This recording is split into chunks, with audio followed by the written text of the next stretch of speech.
महापालिकेच्या निवडणुकीत महापालिकेच्या प्रभाग क्रमांक 8 आणि इतर प्रभागात मोठ्या प्रमाणात बोगस मतदारांची नोंद करण्यात आली असून ही रद्द झाली नाही तर आंदोलन आणि न्यायालयात जाण्याचा इशारा समाजवादी पक्षाचे जिल्हाध्यक्ष नितीन मिरजकर यांनी दिला आहे।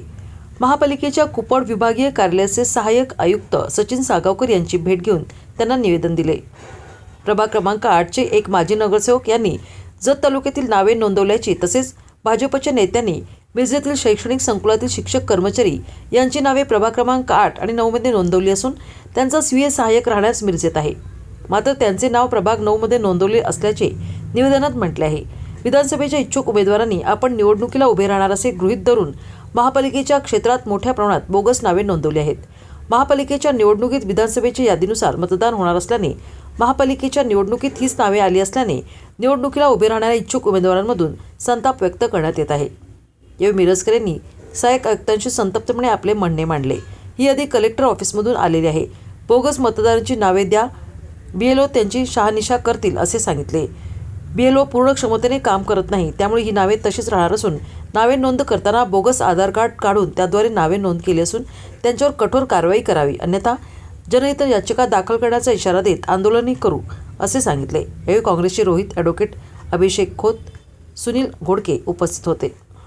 सांगली मिरज कुपवाड महानगरपालिका निवडणुकीच्या अनुषंगानं ज्या मतदार यादी प्रसिद्ध करण्यात आल्या होत्या मागील महिन्यात, त्याबाबत वॉर्ड क्रमांक 8 मधील जी बोगस व दुबार नावे नोंदवली गेलेली आहेत त्याबाबत आम्ही सहाय्यक आयुक्त सचिन सांगावकर साहेब यांच्याकडं या तक्रार व हरकत दाखल केली आहे। यामध्ये आम्हाला असं आढळून आलं आहे की वॉर्ड क्रमांक 8 मधील एका माजी नगरसेवकाने आपल्या राजकीय फायद्यासाठी जत तालुक्यातील बाज, वाशान, बनाळी या गावातील बोगस नावे आपल्या या 8 नंबर वॉर्डातील खोटी बोगस पत्ते दाखवून नोंदवलेली आहेत। त्याचबरोबर भाजपच्या सांगलीतील एका बड्या नेत्यांनी आपल्या शिक्षण संस्थेतील जवळपास 400 ते 500 नावं सांगली विधानसभा मतदारसंघात नोंदवलेली आहेत। त्यापैकी जवळपास 100 ते 125 नावं ही फक्त वॉर्ड नंबर 8 मध्ये आहेत। त्यामुळं हे सर्व जे मतदार दुबार नोंदवलेले आहेत ते मिरज विधानसभा मतदारसंघातील आहेत किंवा काही जत विधानसभा मतदारसंघातील आहेत, काही सांगोला विधानसभा मतदारसंघातील आहेत, काही कोल्हापूर जिल्ह्यातील आहेत। त्यामुळे ते सांगली मिरज कुपवाड महानगरपालिकेला देखील मतदान करणार व त्याचबरोबर आपापल्या जिल्हा परिषद, ग्रामपंचायत व विधानसभा निवडणुकीला देखील मतदान करणार व ते 8 नंबर वॉर्डातील असेल किंवा महापालिका क्षेत्रातील रहिवासी नसून अशांच्या विरोधात प्रशासनानं तात्काळ आयडेंटिफाई नावं करून ती नावं यादीतून डिलीट करावीत। तसेच अशा बोगस नाव नोंदवणाऱ्या मतदारांच्यावर व नावं नोंदवणाऱ्या प्रस्थापित माजी नगरसेवकांच्या विरोधात कठोरात कठोर अशी कारवाई करावी। कारण की सर्वसामान्य म्हणा किंवा प्रामाणिक जे उमेदवार निवडणूक लढू इच्छितात त्यांची मतगणना ही शून्यापासून सुरुवात होणार व असे अप्रामाणिक व बोगस नावे नोंदवणाऱ्या उमेदवारांची, नगरसेवकांची सुरुवात ही 700-800 मतदानापासून सुरुवात होणार।